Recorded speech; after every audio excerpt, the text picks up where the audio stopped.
So welcome to the White House. Thank you all so much for being here today. We were very excited about this event.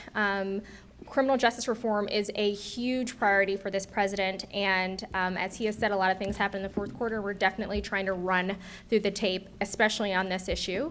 My name is Stephanie Young. I am one of the associate directors in the Office of Public Engagement, and I work a lot on criminal justice engagement, and this is my colleague. I'll let her introduce herself. Hi, my name is Kalisha DeSuze. I'm with the White House Council on Women and Girls.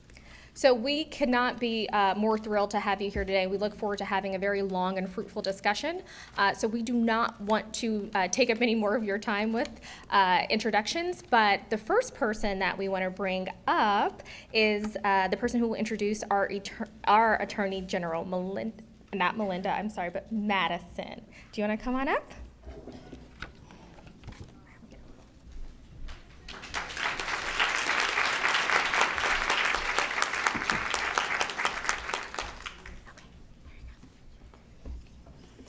Good afternoon. My name is Madison Strumpek. I can't believe I'm standing here today. My mind is blown away that President Barack Obama actually read my letter. You see, last year my father went to jail and I was devastated. I didn't want to tell anyone about my dark secret. To help me through my situation, my mom and I looked for resources to help me. There was nothing. So I decided on my own to write a book for every kid in the world with an incarcerated parent. After writing my book, I began to see the positive impact it had. At that point, I knew I had to write President Barack Obama about helping transition incarcerated people from prison life to normal life. Now it's my honor to introduce our next speaker. Like me, she is small in stature, but she's a giant in her field. And like me, she comes from very humble beginnings. Growing up in North Carolina at the time when life wasn't fair for people of color, Loretta Lynch was the daughter of a librarian and a pastor. She did great in school and eventually went to college where she graduated from Harvard twice. Since then, she's been fighting for others. Today she is here because she knows how important it is to be patient, strong, and steady in the fight for justice, especially those who are too weak to fight for themselves. Like me, she is a trailblazer. I wrote a book, and she throws the book at bad guys. And like me, she's living proof that big things do come in little small packages. It is an honor to be here with her. So please join me in welcoming the Attorney General of the United States, Loretta Lynch.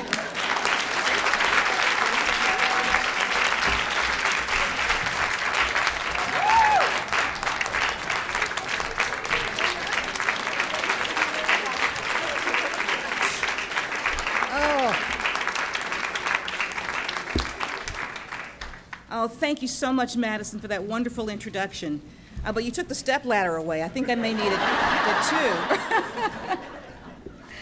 But Madison, I want to thank you, not just for introducing me today, but for using your voice and using your passion for justice, something that I think is very important, particularly for women to do, because our voices carry a lot of weight, and yours will too. You've shown people who are going through your experience that they're not alone. And that's the most important lesson that anybody can ever get. So thank you for that. Now, I hope that you will keep speaking out to make sure that we do right by everyone in this country, including your father. And I promise you that I will too. It's a lot to live up to, and I'm going to be following your example. So thank you all for having me here today. It's a tremendous privilege to be able to address this group and to talk about the important issues about women in the criminal justice system and how we're all working together to make our system fairer for everyone. I know that I'm surrounded by public servants, by advocates, people who've worked in this field for years, people who've lived this life and have really the words to say that let us understand their experiences. And I'm really honored to be here with all of you. And again, as with Madison, I thank all of you for sharing your stories and sharing your experiences so they can be a ladder for other people. Now, in my view, one of the seminal missions, one of the most important things that the Department of Justice can do, we're the only cabinet agency named for an ideal, is to ensure the full measure of fairness and equality for everyone whose lives we touch. Now, it's easy to look up the law. I do that all day long. But our work is so much more than that, and it has to be.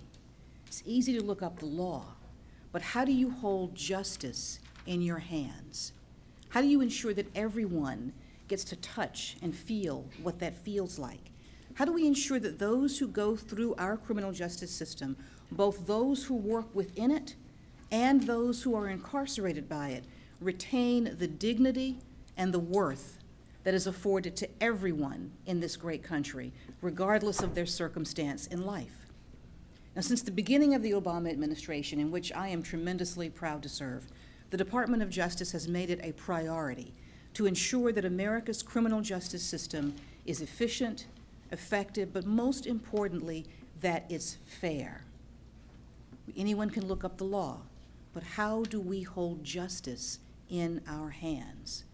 I'm tremendously proud of the efforts that began even before I was in this chair, like our Smart on Crime initiative. We are trying to reorient the way that we approach criminal justice to focus on evidence-based strategies to create positive outcomes. And just as the issues with which we are grappling cut across all segments of society, our approach can't be limited to just one department, but it has to be multidisciplinary. And that's why we are engaging in partnerships with our fellow agencies, like the Departments of Education, the Department of Health and Human Services, and Housing and Urban Development, to take a holistic approach to the problems that obstruct opportunity and lead to crime in the first place. Because again, anyone can look up the law. How do we hold justice in our hands? We have to look at issues like poverty. We have to look at issues like substandard schools. We have to look at issues like the lack of mental health resources across so many of our communities. And all of those things provide, sadly, an off-ramp out of a viable community and oftentimes into the criminal justice system. And it is impossible to say that there's true justice when so many of our citizens and our fellow Americans don't even have a chance at the beginning of life. How do we hold justice in our hands? We do it by our work with our state and local law enforcement agencies, our partners there. And we do it by promoting community policing approaches that foster trust, that strengthen communities and save lives.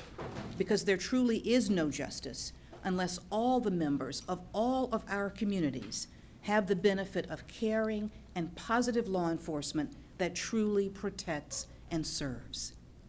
That's how we hold justice in our hands. Now, these initiatives and so many others are helping us to make progress, but we all know no one program solves anything. There's no magic bullet, no pill that we can take that's going to cure the ills that sometimes seem to come up all around us. But part of our approach, part of ensuring that what we do is hold justice in our hands, means that we have to understand the challenges that different populations experience when they come into contact with the criminal justice system. We have to understand everyone's story. We have to understand everyone's perspective. We can't, it's so easy to assume, if they would just do right, they wouldn't be in trouble in the first place. How many times have we heard that? If they would just behave, if our kids would just follow instructions. We have to put ourselves in those shoes and understand why they're in a situation where those instructions may not make sense or don't fit the situation or in fact come from a different reality. And that's why I'm so glad that we are all here today. And as we close out Women's History Month, this forum is a really exciting opportunity to focus on the unique issues and the challenges that are faced by women in the criminal justice system, as law enforcement officers, as victims of crime, as incarcerated individuals, and as formerly incarcerated individuals working to re-enter society. Now, our work in this important field begins with making sure that our law enforcement community reflects the diverse makeup of our country, that everyone's voices are part of the discussion. This priority not only brings us closer to our values as a nation, but it also helps us do our job as law enforcement officers by promoting trust with the communities that we serve. Now, unfortunately, even today in 2016, there are barriers to women who want to serve as law enforcement officers. And that is why, just last year, the Civil Rights Division joined with the Equal Employment Opportunity Commission to announce a new project, Advancing Diversity in Law Enforcement. It's a research initiative. It's designed to identify the obstacles that undermine diversity in law enforcement and to propose best practices for supporting equal opportunity in recruiting, in hiring, in retaining, and in promoting police officers. Because until we have a law enforcement force that is in fact part of our community and from our community, it will not recognize the needs of our community. This is what this is designed to do. Now, we're also working to understand and remove the barriers that inhibit racial and gender diversity, including those that confront women of color in this field. And our Civil Rights Division is also leading efforts to prevent employment discrimination within law enforcement, ensuring that women have a chance to protect and to serve the communities that we love. Because if we are really going to truly address the issues of women in the criminal justice system, women's voices must be part of the entire system. Now, encouraging and allowing women to work in public safety is, of course, vital to improving the way our law enforcement operates for everyone.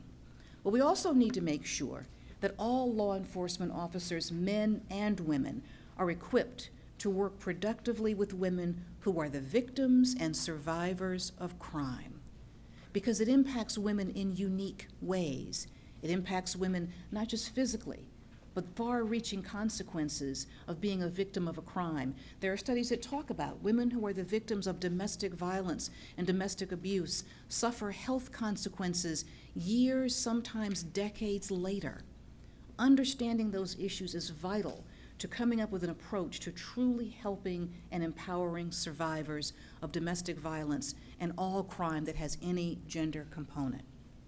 And one of the things that we are doing is taking a victim-centered approach to one of the areas I've made a priority of mine, human trafficking. Now, of course, this impacts all populations, but disproportionately impacts women, particularly vulnerable girls and women, who are drawn often in with promises of safety and security and instead find themselves trapped in a life, literally, of slavery. We're working to coordinate the efforts of law enforcement and the victim services providers so the needs of survivors stay front and center. We are trying to empower the survivors, and frankly, we are listening to them to make sure that we know that in law enforcement, what works best for them. And this means, by way of example, as I travel the country and talk to my state and local counterparts who are such an important part of this effort, that they also agree that there are times when we will forego the opportunity to actually make the case if the choice is between making the case and protecting the survivor. That is the survivor-centered, trauma-based approach that frankly generates benefits even beyond just that interaction, as women feel empowered, as they feel safe, and as they are able to provide us with even more information from which we can make better cases down the road. Now, one thing that I'm tremendously proud of also, just last December, in response to the requests that we were getting from law enforcement leaders and community leaders, the Department of Justice released new guidance to help state and local law enforcement agencies more effectively protect the victims of sexual assault and domestic violence. Guidance on how to recognize the signs of domestic violence, how to recognize the issues that those victims face that are different from victims of other crime, how to, in fact, hold justice in our hands and extend it to them. And just last week, after a roundtable discussion last year with law enforcement leaders, stakeholders from around the country, our Office of Community-Oriented Policing Service, we call it the COPS Office, we've released a new publication that's a companion to this guidance, offering assistance to law enforcement in addressing gender bias through officer training and accountability, through developing clear policies, resources, partnerships, and applying this trauma-informed, survivor-centered approach to addressing sexual assault and domestic violence. And of course, even as we proactively address this issue, we will continue not only to investigate police departments that display discrimination against women, but also to craft the kind of comprehensive settlements that will bring real reform to those communities. Let me be clear. In this issue and in all issues, fair and constitutional policing practices are not a burden to law enforcement. They are the point of law enforcement. They are the goal of law enforcement, and they are the reason for law enforcement. And more specifically, no woman should ever feel that her gender prevents her from receiving the full and fair assistance that our society guarantees to everyone. It's a guarantee that extends to women in every community across this country. And it has to extend, it must extend to that community of women, that community of our sisters who are incarcerated and who are preparing to come home and re-enter society.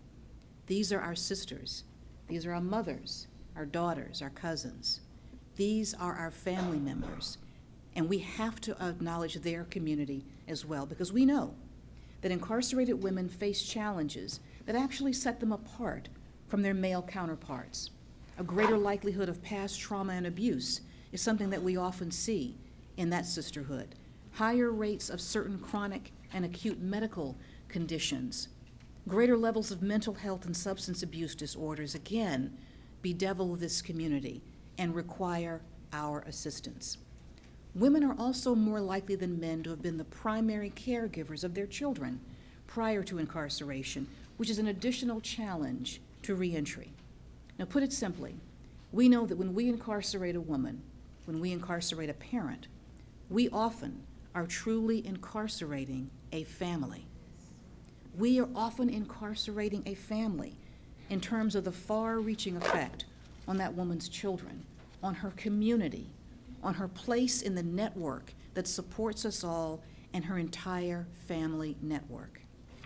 Now, the Department of Justice is working to alleviate these challenges and to help incarcerated women become successful and productive members of society as they navigate the challenges of coming home. Now, last October, our Office of Juvenile Justice and Delinquency Prevention, everyone in DC has an acronym, so it's OJJDP, but OJJDP released a groundbreaking girls policy, which identified a range of issues that affect young women, from family violence to sexual exploitation. And OJJDP also committed to providing support ranging from technical assistance to grants, research and data collection for states, local communities, and for our tribal communities, where issues involving sexual assault for our young girls and our women are so tragically high. Now, a few weeks ago, the National Girls Initiative, NGI, in partnership with our Office on Violence Against Women and OJJDP, held a roundtable. This roundtable was designed to explore the unintended consequences of mandatory arrest laws for domestic violence on girls of color, an issue we have to look at. And NGI will be hosting additional roundtables to examine subjects that are all too often overlooked, particularly involving American Indian and Alaska Native girls in our federal, state, and tribal justice systems, pregnant girls, parenting girls in the juvenile justice system, and also looking at the issues of girls' courts that link the at-risk young women to community resources, to counseling, and social services. Now, I've just outlined a whole laundry list of things that the Department of Justice is working on. I'm tremendously proud of those efforts and of all the work we've been able to do with people here in this room. But, of course, anyone can look up laws. How do you hold justice in your hands? And one thing that justice always demands is that we always look to see where can we do more. What are we doing that works? How can we expand on this? And so I'm so pleased to announce that in the coming days and weeks, the Department of Justice will be engaging in a review of the experiences of women in the federal prison system, a review that will give us a clearer picture of how to ensure that our incarcerated sisters are able to heal old traumas, How do we ensure that our incarcerated sisters can, in fact, truly chart new futures and build lives of promise and opportunity? Now, within our Bureau of Prisons, we're already working to implement and expand a number of gender-responsive initiatives. The Mothers and Infants Together program is a particularly important one. It allows pregnant inmates to live in community-based centers based on their eligibility during their final trimester, and it gives them the chance to stay with their children during those critical early months, a unique need that we have to address. Gender-specific residential reentry programs are seeking to provide safe and supportive environments for our incarcerated sisters who are transitioning from prison back to the community. They're looking to offer services like job counseling, job placement, financial management assistance, so that we can, in fact, make the off-ramp out of prison one that helps our women, our girls, our daughters, our mothers, our sisters come back to their families, come back to their communities, truly come back home. We're also looking to support residential drug abuse programs, initiatives like the Resolve program that offers support for women who are struggling with substance abuse and other mental health issues, and also trying to help our incarcerated sisters heal from the trauma, much of which is often what sent them there in the first place. Now, let me mention another important issue, and one that is part of the emerging civil rights issues of our time.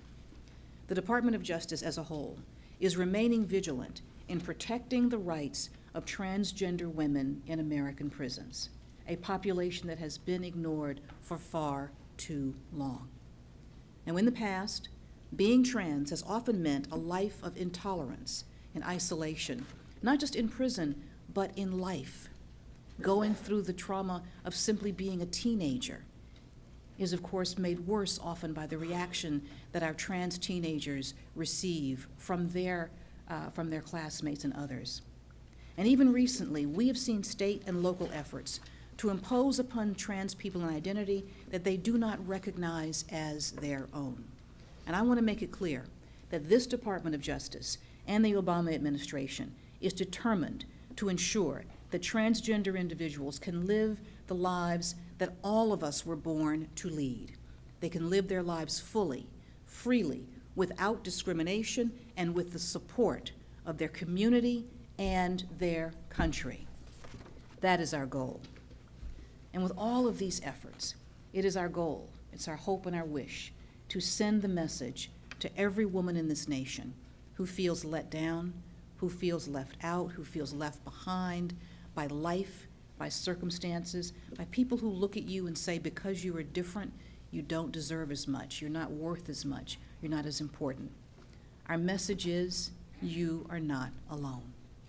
The Department of Justice is committed to advancing the equality and the opportunity that every individual deserves, but can be so elusive for so many of our women and our girls. Because as long as any woman anywhere is prevented from accessing the full blessings of American life, then none of us have access to those blessings.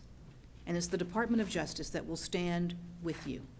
It's this Attorney General that will stand with you to make the promise of America, equality and justice for all, a real promise to those who have often had that door slammed in their face.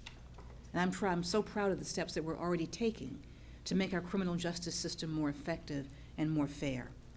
But I know that there is no doubt that we have more work to do. And all of you here today are the leaders that we are counting on to be our partners in that work, in identifying the problems, in showing us the issues that we haven't yet seen, in telling us what works, in telling us what has not worked, and helping us also hold justice in our hands. Easy to say, hard to do. But we're all here because you've devoted your lives to this, because you've devoted your intelligence, your energy, your intellect, your drive to this. And I know that when there is a room full of dedicated, excited people, particularly a room full of dedicated and committed women, there is nothing that we cannot do, particularly together. So thank you for having me here. Thank you for caring about these issues. Thank you for recognizing these problems. And I know that you are going to have a wonderful, wonderful day. Thank you so very much.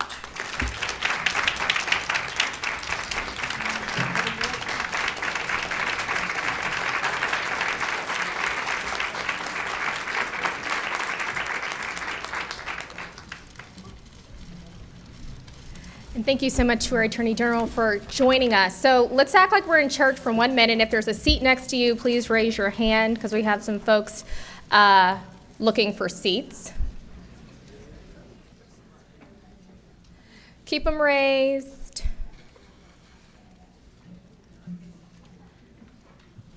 And I know there is an extra seat too on this second row right next to this lady in the white.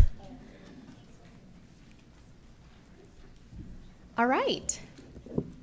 So let's go ahead and get started with our first panel. I would like to introduce our moderator, Miss Michelle Norris, who is a former NPR host and the founding director of the Race Card Project. I think she probably popped out to say goodbye to the Attorney General. Oh, she's right there. Oh, never mind. So I'm going to go ahead and bring on Michelle, and Michelle is going to introduce our first panel.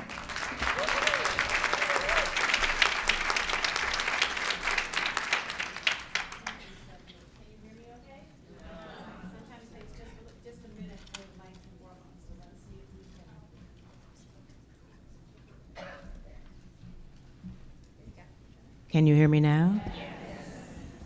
Hello, everyone.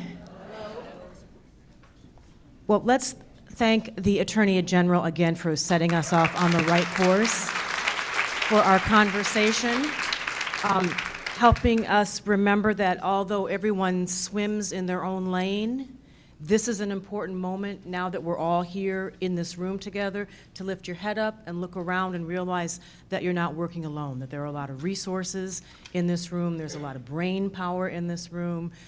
It's a room full of sisterhood, but thank you to the fellows who've arrived here also, because we appreciate that you're rowing hard as well. So with that, let me introduce the panel. Could the first panel come up and we'll do a quick introduction? Woo! Yeah. Hello, ladies. Do you all know where you're seated? Okay, let me help.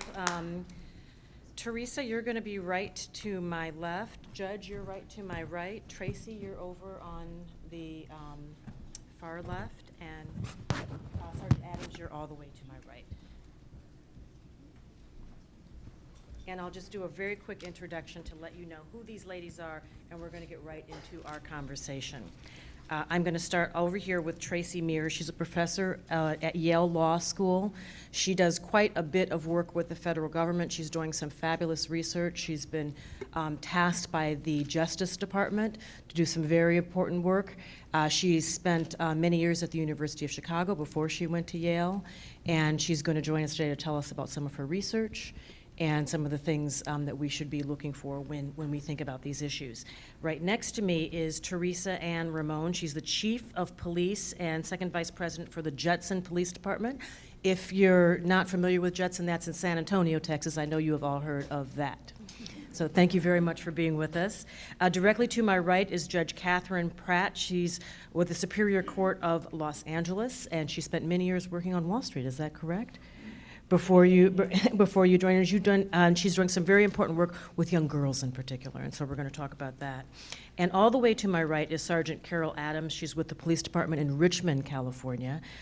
She is doing some very important work in some ways that is born out of a personal tragedy. Richmond, Virginia. I am so sorry about that. Richmond, Virginia is doing very important work in criminal justice as well. I'm sorry about that. But your work is born out of personal tragedy, and it brings a particular passion and focus to this work. So we're really interested in hearing about that. And I'm going to start with you if I can. Could you tell us a little bit about your family story and why you've dedicated yourself in particular to working with women in the criminal justice system? Well, I grew up in a household of domestic violence. I can remember it back to age 5. And it began to escalate over the years. And my father had promised my mom that he would kill her. And it was December the 30th, 1980. I was a senior in high school. And I came home that day. Well, I woke up that morning as a happy-go-lucky high school senior, thinking about graduating. And I came home from work, and my mom and dad was hanging out, and my mom was going to go hang out with her girlfriends because it was the end of the year. And I noticed him because most of the time if she wanted to go somewhere, he would get agitated and create some problems, so she wouldn't want to go. And this particular day, he didn't. And so she went out with her girlfriends, and I came home, everybody was home, and it was silent. And as I sat down to take off my shoes, I heard 5 shots in the next room.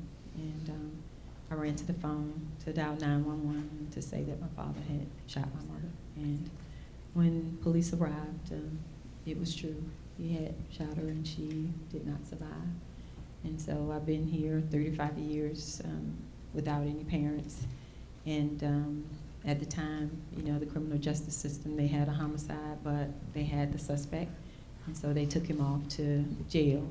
He was sentenced to 7 years with 5 years suspended, so he only served 18 months because he had never, over the years, there was no reporting at that time, so there were no previous incidents. So to the law, to the system, he looked like just an average guy. And my mother was not there to speak up for herself, so she did not have a voice. And I was 17 and no one ever asked me any questions because I could have told them, I remember from elementary school when the fighting started, and that he had promised to kill her. And he served his 18 months and then he returned home to live with my sister. And he died in 2002 of cancer, but, and we were there with him. We couldn't, he was our parent, and my grandmother told us that we had to allow God to take care of him. So we took care of him in while he was sick, and we were there with him. And through that process and calling the police, I did not like the police, and God played a trick on me, and he made me become the police. You know, he can be tricky like that sometimes. Yes, he did. And and I never thought about my story or my life tragedy until I got my first DV call because I had suppressed it. I had not talked about it. Domestic violence call. Yes, I had not talked about it at all. And then I had to, you know, get it together because I was a professional. And I had to get there and I had to do an assessment. And I, you know, before I would be in the fighting, I would be in the fight. So I couldn't get in this fight. I had to moderate and make sure things were taken care of. And I did. I worked my way through it. And along the way, being a police officer and responding to calls and talking to moms and talking to victims, it just, you know, that was what I was supposed to do. I was supposed to be, I'm a human being, I'm a law enforcement officer, but I'm a child because I lost my mom, but I'm an advocate also, so when you get me, all of me. And I'm there to speak up and to teach and to educate the police about how to treat victims, how to respond, and as a supervisor, my officers know I'm on the way, you know, and we have this checklist, and we must get it right. So now that you're educating officers on how to deal with domestic violence calls, and particularly the needs of women, the needs of children, the things just to look out for, can you just very quickly tick through some of the things that you tell them through your training that you've learned, that you pass on now? It's not just about what's happening now. We got to look at the history. Now we have computers in cars. I want to know when the last call was, who was arrested, what happened, because sometimes if the perpetrator has scars or is injured, you know, the mandatory must arrest. The officer needs to pay attention to the history, needs to know what brought this on. We need to talk to those kids. We need to care for everyone. We need to connect them to services. And we need, number one, not to re-victimize. We need to give that victim all the care she or he needs until they can give their story. But we're going to take our time, and this is not a bam, bam, thank you, ma'am kind of thing. And everybody's voice is to be heard, but we need to do it the right way. And I'm going to be there to follow up to make sure it's done the right way. All right. Sergeant, thank you very, very much. Can I ask one last question? When you were a child, 17, and if the community had been paying attention, if officers had come into your home, prior to the tragedy, what should they have seen? What should they have spotted? What should they have been looking for?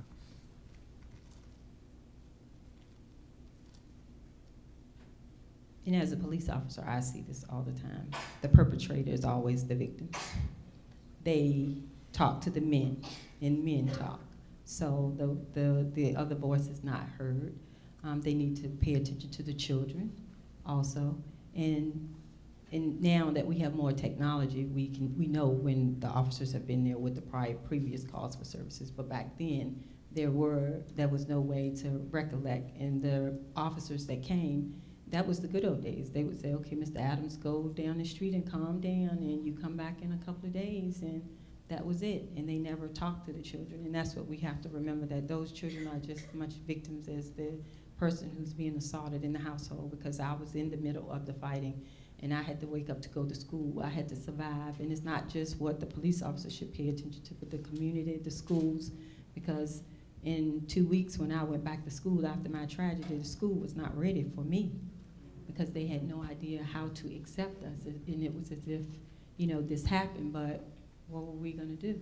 And my sister and I continued to live together in the same house for another 6 months until I turned 18. We didn't have someone to come to take care of us, so the community needs to pay attention.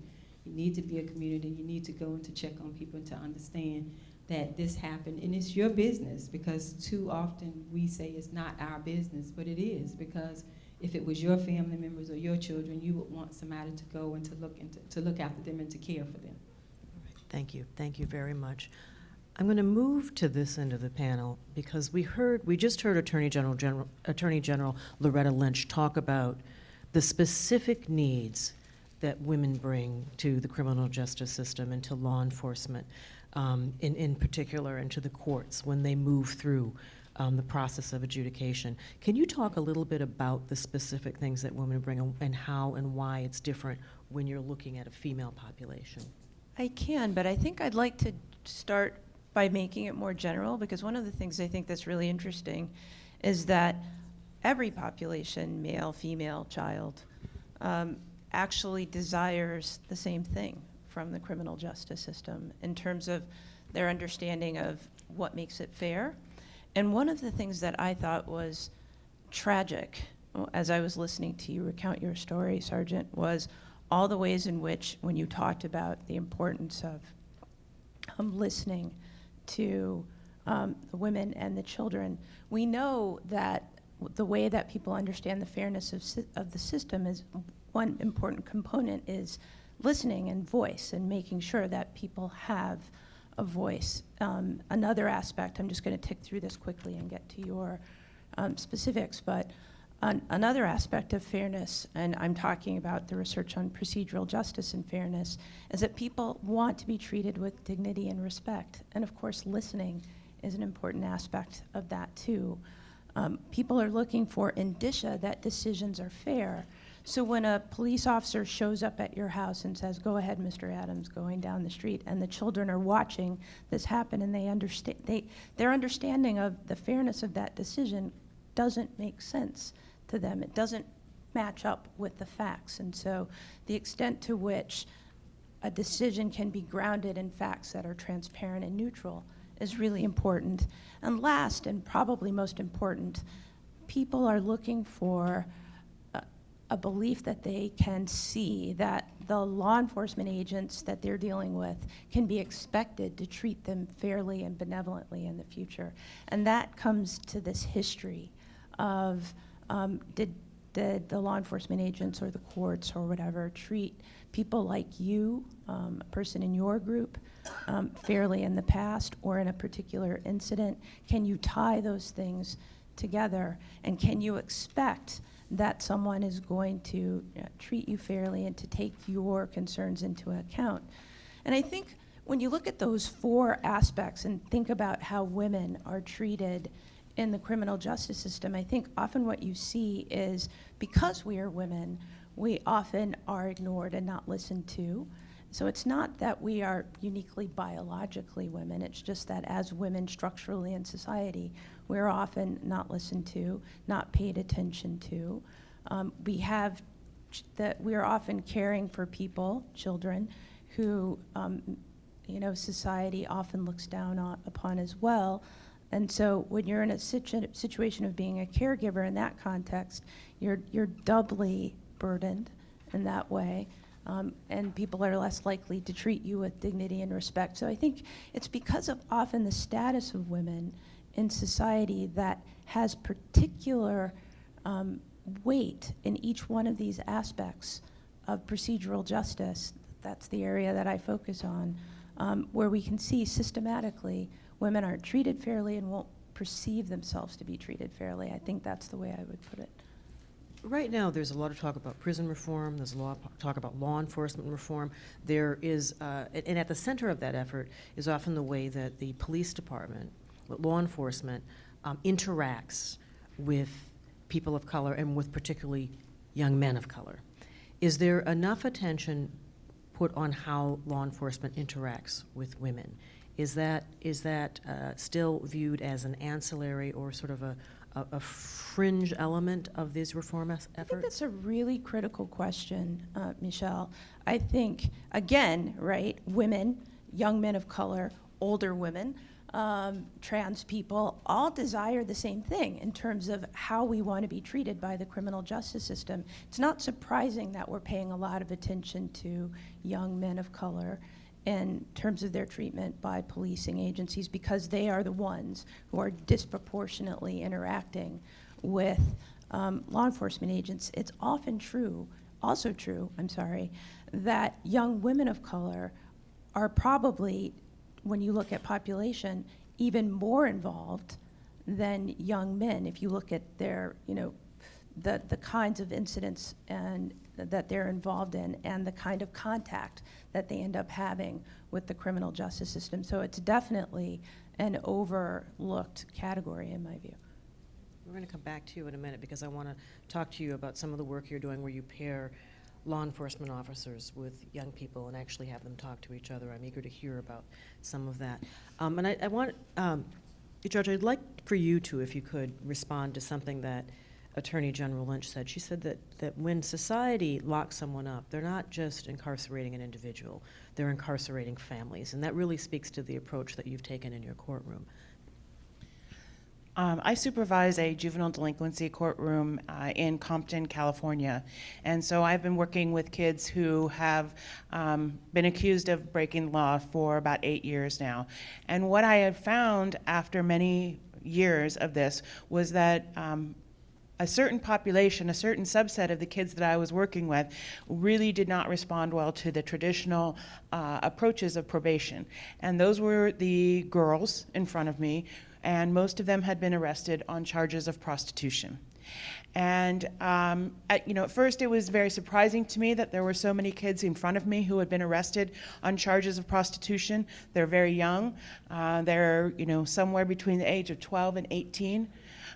Theoretically, they are too young to consent to have sex, so they should also be too young to consent to sell sex.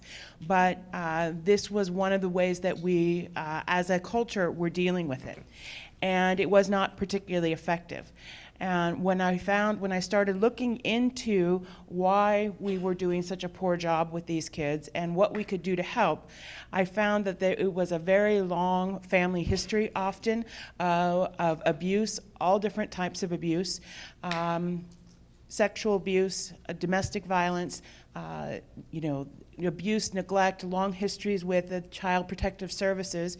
There were often times when there was a significant history of criminal action by one of the parents. So the kids were growing up, with that disadvantage as well. And so we found that these kids had, frankly, the trauma of them being exploited by these street gangs, and the guys in the street gangs who were pimps, but that exploitation was really just the latest layer of trauma for these kids, that there were several layers of trauma below that that we needed to address. And so it became a lot more complicated an issue than it looked on the surface. And we tried to take a different approach. So you only have a short window where they're actually appearing in front of you. You have a short window where they're appearing in front of you before in a court. So how did you take advantage of that brief window and try to break that cycle, deal with the multiple layers of trauma, and figure out how to keep them out of the system or lower that recidivism rate when they were out on probation?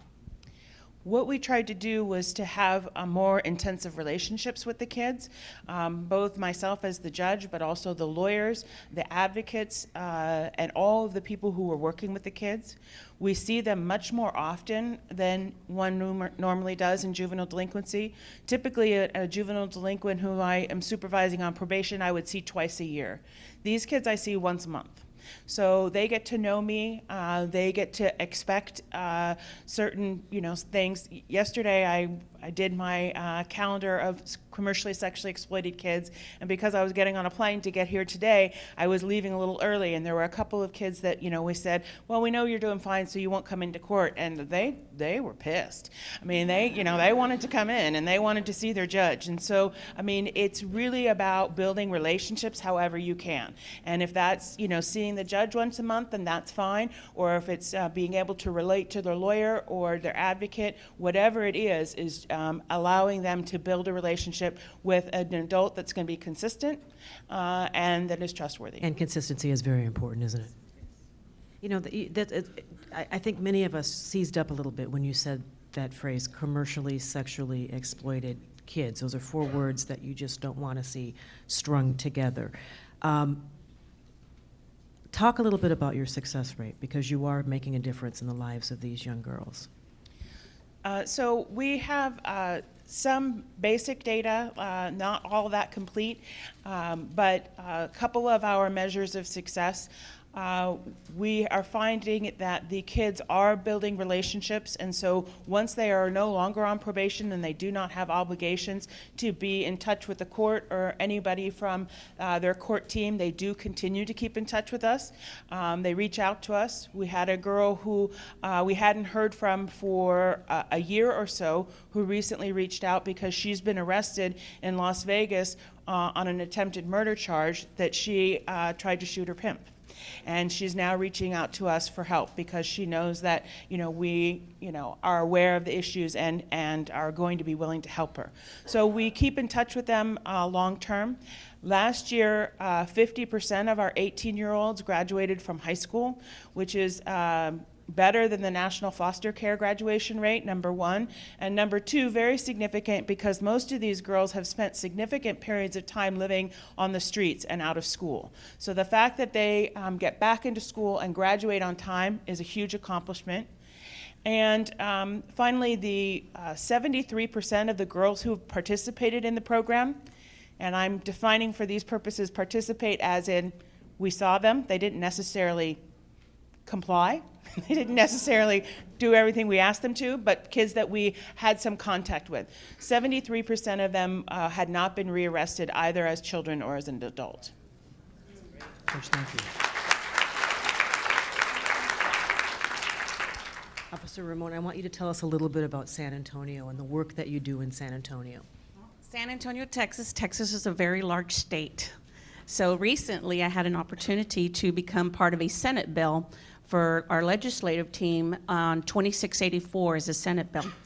It's actually, it's House Bill 2684. If you have an opportunity to read the bill, please do so and take it to your Congress people in your state that you reside in. This is a bill that allowed us to utilize resources for our juveniles.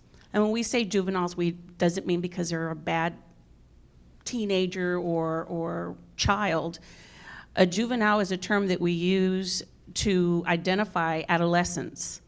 And what we did in our team of 13 chiefs around the state of Texas, we were able to say, let's build a program, utilize resources for mental health issues, emotionally disturbed. I'm trying to think real quick.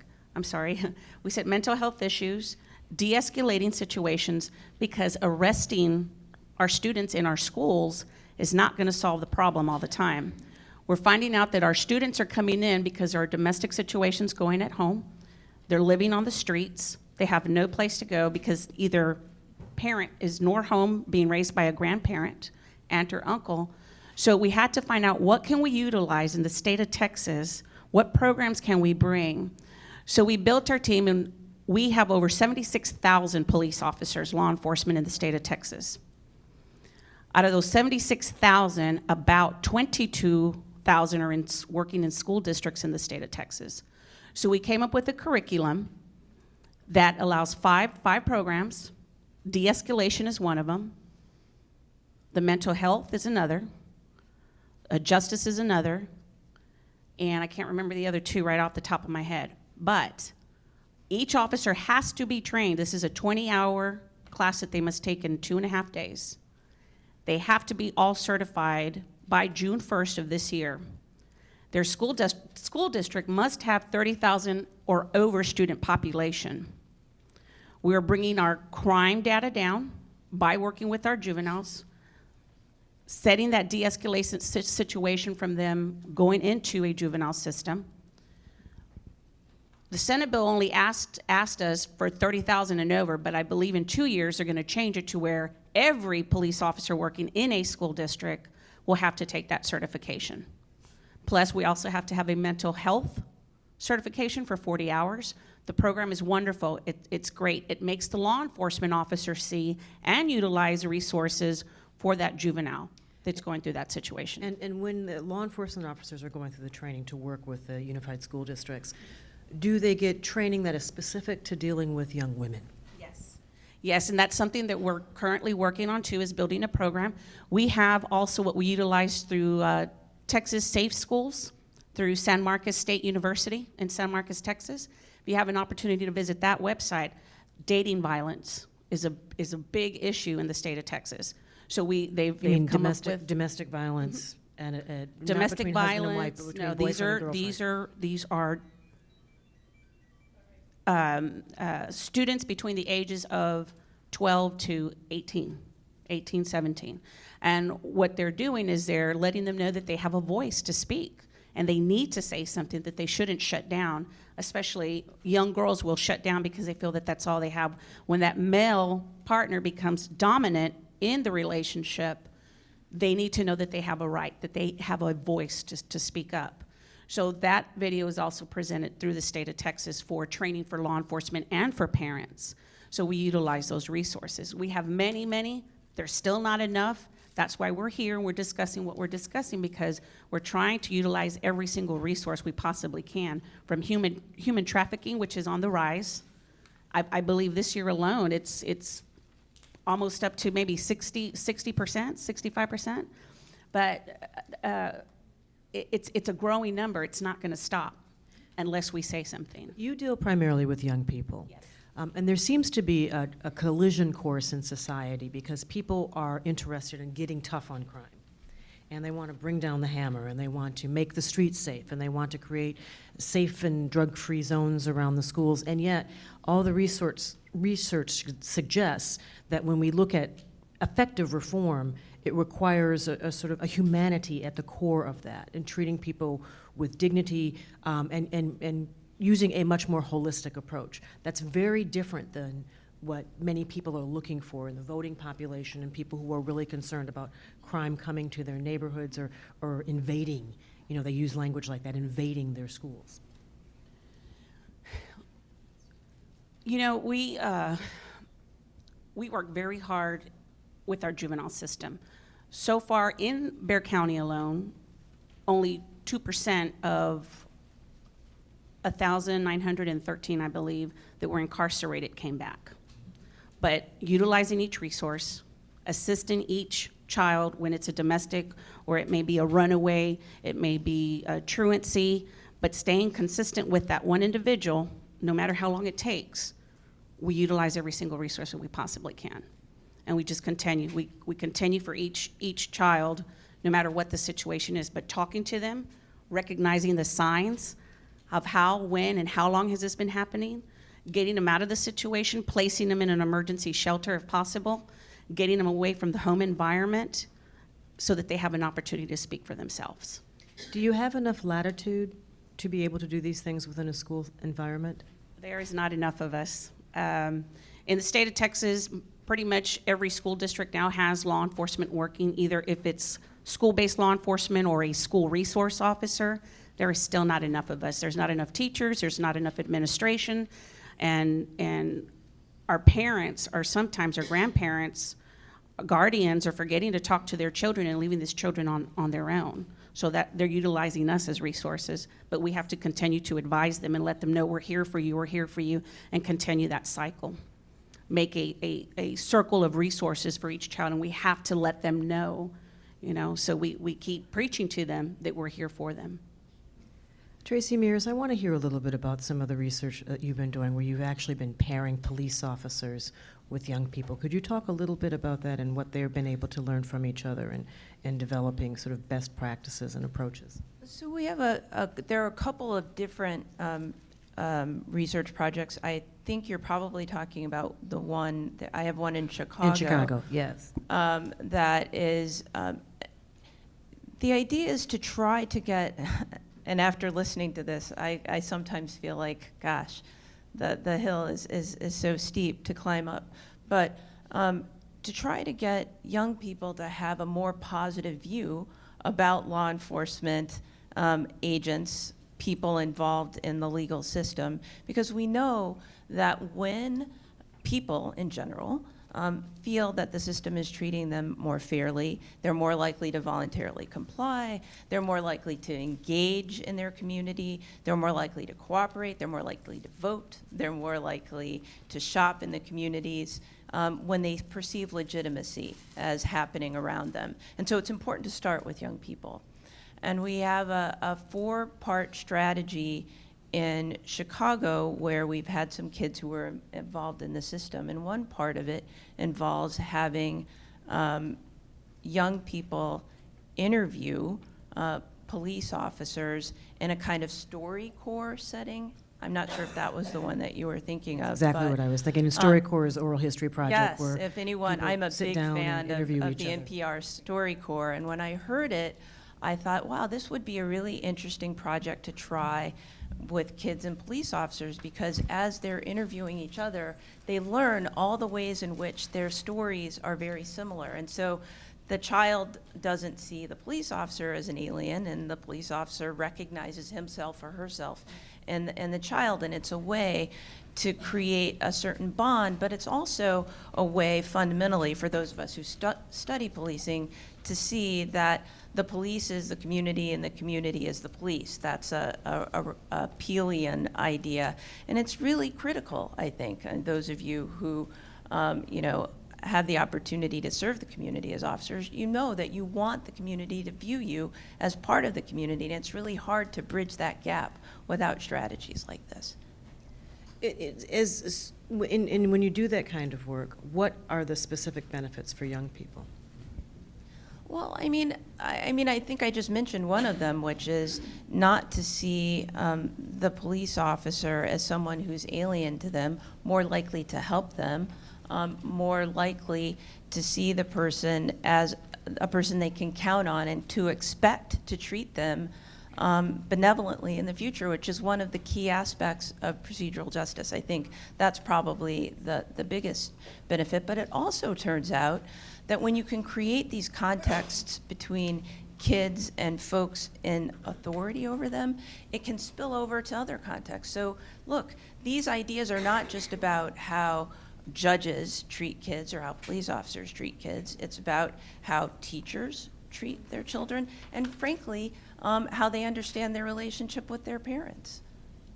If the idea is that the community should see themselves in the police and the police should see themselves in the community, how important is it to have a sort of a critical mass of female police officers, of women working in law enforcement? It's really, really important because we look at things totally different. When I respond, I'm a mother, I'm a sister, I'm a granny. So when I'm interacting with individuals, youth, it doesn't matter how old they are. So when I have a totally different relationship with the community. And growing up in my community, like she says, there's no divide between the police and the community. We're all one. And that's really important. And in Richmond, we have, I have the Carol Adams Foundation where I work with women and young girls, and we do support classes. But at my police department, we have Young Adult Police Commission, where we're mentors, and we start at the beginning of the school year, and we have 20 kids. They come and hang out with me twice a month. I'm helping them with SATs, PSATs. We have the Explorers. In the summer, I have a group of kids where don't have anything to do all summer. Their parents drop them off from 8 to 5. They work with me. They're learning skills if they're not in a camp. And then we do Virginia Rules Camp, where they go out to camp. We have 5 days. Officers show up in T-shirts and tennis shoes. The kids have no idea we're the police until somebody shows up in a uniform. So we're actually hanging out and having a great time. And when we talk about we're all big kids, and we let the community and the kids know that in Richmond we do a lot of community events. And when we go, we don't wear our police uniforms. We're in a T-shirt and in jeans, and we're interacting and engaging them and bringing resources, because we know bridging that gap is really, really important. And I share my story with the kids. I let them know it does not matter what you're going through at home, but there is hope, and you can't allow that to hold you back. But women in policing, everybody in policing, because when you wear that uniform and when something bad happens, they doesn't say it was a guy. They look at all of us the same way. So we have to remember that we are true role models, because they're looking at us. And I have control to decide whether someone gets arrested in front of their kids or not. I can make that decision. And when time allows that, that's not going to happen. So as time has progressed from the 35 years from my first encounter with the police as to where we are now, I can make a difference. I can make change. I can institute change, and I can help others have my way of thinking. Why did you decide to become a police officer? I told you God played a trick on me. I know, but you were, No, I think there's a know. little bit more, there's a specific story there, and I'm just wondering, when he came knocking, what form did it take? Well, I love helping people. I will give away my last of everything, because I believe that's what my purpose in life is. And it's not just about me being a police officer. I could be a social worker. I could be a teacher. And I love to teach. And I love educating, and I love helping, because, you know, we all have a role to play. And if not for my teachers, I would not have survived. So I had people that took an interest in me, and they had no idea what was happening in my household. But to become a police officer, first I started working inside the jail. And I knew once I was inside the jail that I was supposed to be on the outside, because I was supposed to keep people from coming in, so that I would redirect them. And even now, if I have to arrest someone, I let them know I can't change what has happened before this point, but I can have some impact on your life as we move on, because I will be forever connected to you if you allow me to be, and to help you navigate. And that's what life is about, helping people navigate through the resources, because so many families and so many communities don't know how. And then I was having a conversation, it's the frontline resources, because if you go somewhere and you're not received, you're gonna not come through that door again. And that's an unfortunate thing that happens when people get the courage to ask for help. The person on the front line where they go to ask for that help, if it's not a really, really good person, they don't know they're not a good person, but they're not in the most polite, they're not customer service, they're not people shouldn't be working to help people. But that was Someone over here said hello. Yeah. But that's what, you know, and I know I was supposed to do something to help people, and I ended up being and I love my job. I work 24/7. As you can see, my cheering squad is over here.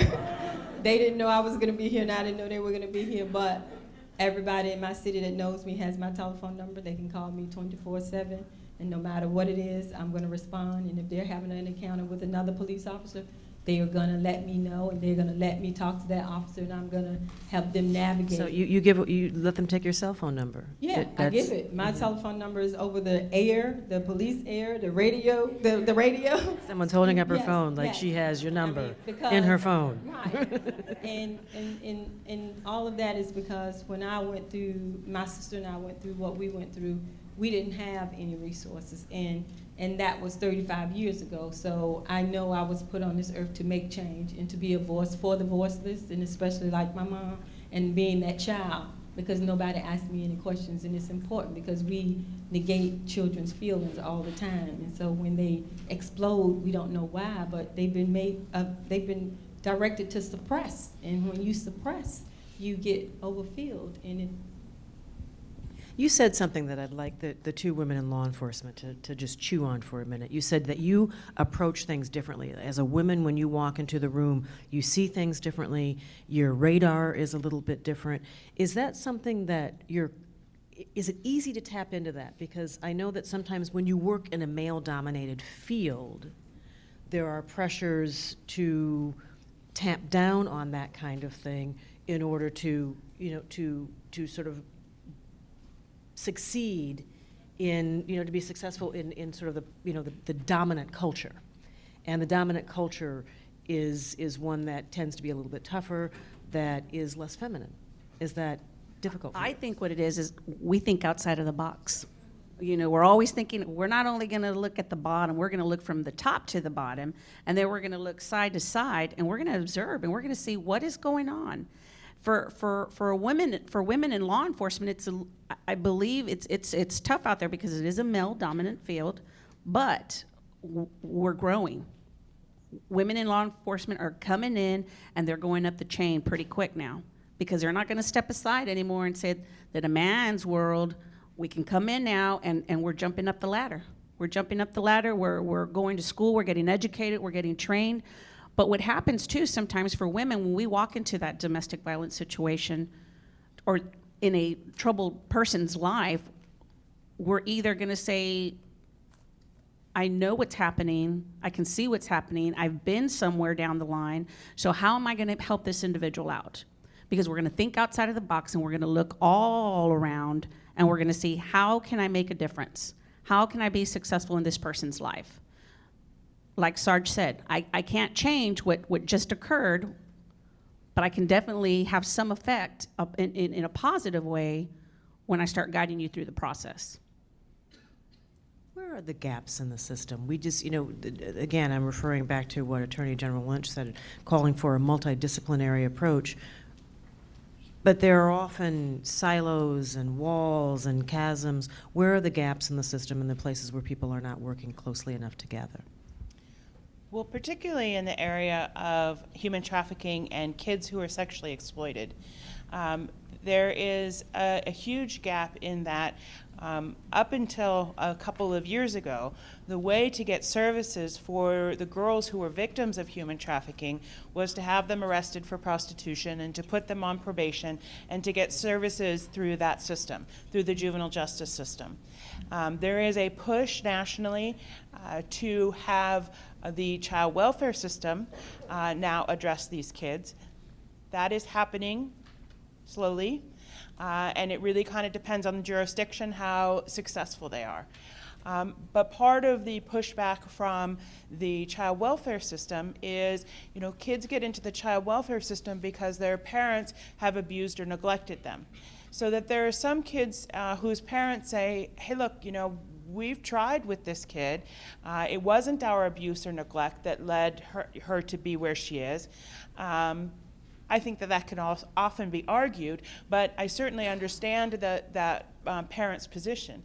Ultimately, I believe that it has to be something that is addressed by the public health system, like domestic violence is. It is an issue of our communities. It is and our medical professionals are probably in the front lines of working with a lot of these individuals who are victims.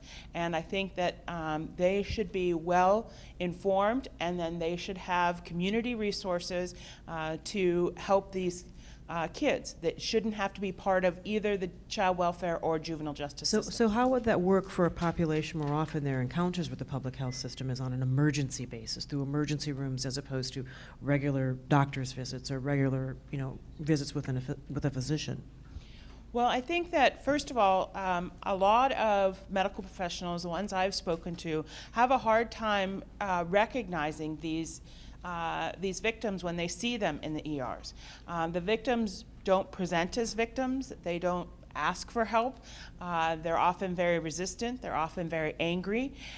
So that I think that it takes a lot of training by the professionals in order to see past those sorts of walls that these victims put up. And next, I think that the professionals have to have some real resource to refer them to. It's very hard as any professional to sit and talk to someone and get them to talk about how they've been victimized and how horrible conditions are for them, and then not be able to offer them any help. And so that we have to have very real community resources that can come out immediately. One of the things that we do in LA now is when a law enforcement officer sees a child who he believes has been involved in prostitution, they call the child welfare system and either send out a social worker from child welfare or a probation officer, depending on whether the child's already connected with either of those systems, and we send out an advocate to sit and talk with the kid, so that the law enforcement officer is no longer in the position where he or she has to make the decision, should I arrest this kid? Can this kid go home? What kind of services does she need? Because that's not his or her expertise. So there are system people there to talk about placement, and there are advocates there to talk about services. And where does the school system come into this? Because you cited some impressive graduation rates. So these young people are going back to school. Are you working closely with the school system as well? We have not, frankly, because I have found, and it was something that surprised me when I started working on this, most of our kids don't go back into conventional schools. And at first I really wanted that to happen, but then once I listened to my kids and listened to what they had been through, the idea of sending them back into a school with 1,500 students and them worrying about going to prom and things like that, I just realized that that was not their life. And we needed to get them, an educational system that worked for them individually. Did you notice what she just said, Judge Catherine Pratt? She said, my kids. I just want to make note that we took note of that. Where are the gaps in research and actual practice right now? Because there's a lot of fantastic research going on at this moment, which is a wonderful thing, but is it actually making its way into the policy discussion? I think it is, but can I just start by saying one thing that, the word that we've heard throughout this session is just the importance of trauma and how trauma actually impacts people. Just a few research ideas, which is we know that when children live in neighborhoods, this is research done by my colleague Andrew Papachristos, neighborhoods where they see violence, let alone living in a home and violence, that is associated with a loss of 3 months of schooling. One incident, right? And we know that people who are traumatized often are involved in perpetrating violence. So we're spending a lot of time focusing, of course, on the ways in which women are traumatized. It's also the case that sometimes the men who victimize them were themselves traumatized. And what that means, I think, is, and this gets to the gaps, understanding violence as a public health problem is critical. And we spend so much time trying to address and deal with it through the criminal justice system, which is not a public health system. It's just not. And so when you think about the gaps, it's all about the ways in which these institutions don't talk to each other, aren't connected with each other. I just talked about the ways in which trauma causes loss of schooling. Our educational institutions aren't connected properly. We're so much in a kind of emergency room basis with everything we do, whether we're talking about public health or the justice system. And I think, we can start by having convenings like this to figure out who needs to talk to who. But certainly that kind of system-wide review that doesn't just look at the courts or the police, but actually looks at the problem and sees what it is and then tries to go out from there to figure out what institutions need to be involved, I think, is one way of addressing the gaps. When you do research, how long does it generally take for that to make its way, to Washington, where people are actually developing policy? A long time. Yeah. Unless you have good friends, like Carol Mason.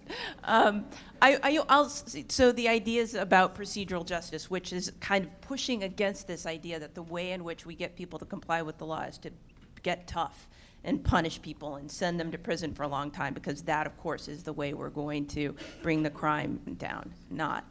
I've been working on that theory for, the last 15 years of my scholarly career, and it's only been in the last few years in which it's really taken off. I'm really happy about that. It was a centerpiece of the President's task force on 21st century policing. That's about police reform. You're a member of that task force. Yes. But, there isn't much take-up of that in terms of the way prosecutors do their jobs. There is some in courts. We're just starting some research about this with school resource officers, so it takes an unfortunately long time. You mentioned prosecutors. What is the role, do we underestimate the role of prosecutors in all of this? I heard you okay, yes over here. We'll come back to you in a minute, Tracy. I would agree with that. The prosecutors are involved on a number of different levels with the kids that I work with. First of all, if a kid comes in front of me, then some prosecutor has filed a charge against them. So they're involved at that level. But then often the kids are also asked to be a witness against their trafficker. And in particular has been, from my perspective, a very re-traumatizing event for kids.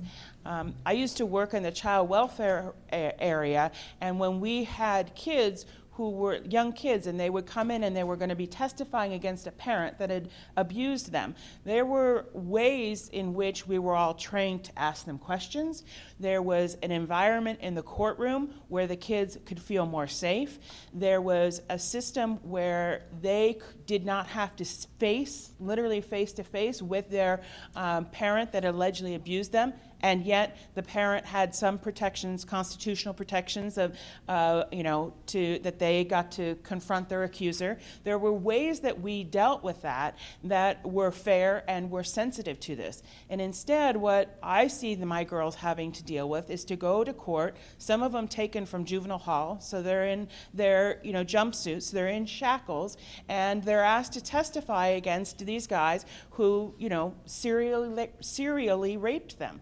And they're asked to testify about this in front of people they don't know.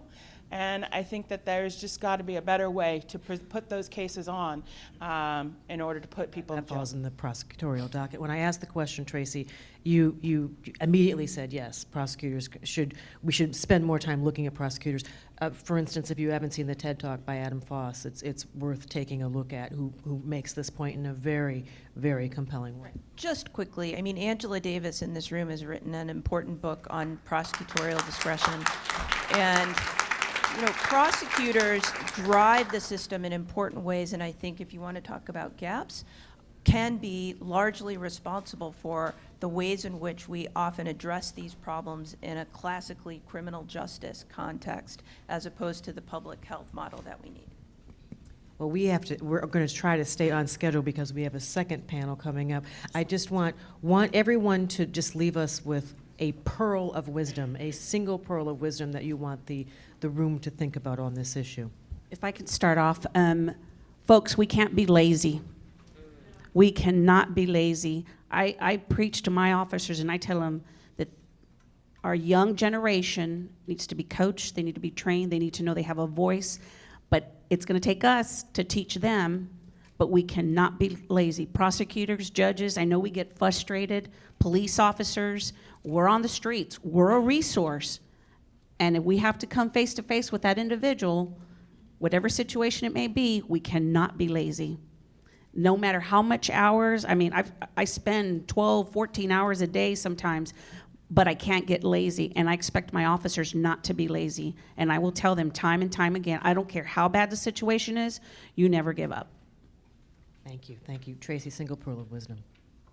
I can't study what I don't know, and so we need to really listen to the people who are the most impacted by this. I need your stories, and I need to hear from you. I would echo that. I think understanding what these kids face is really important to learning to help them.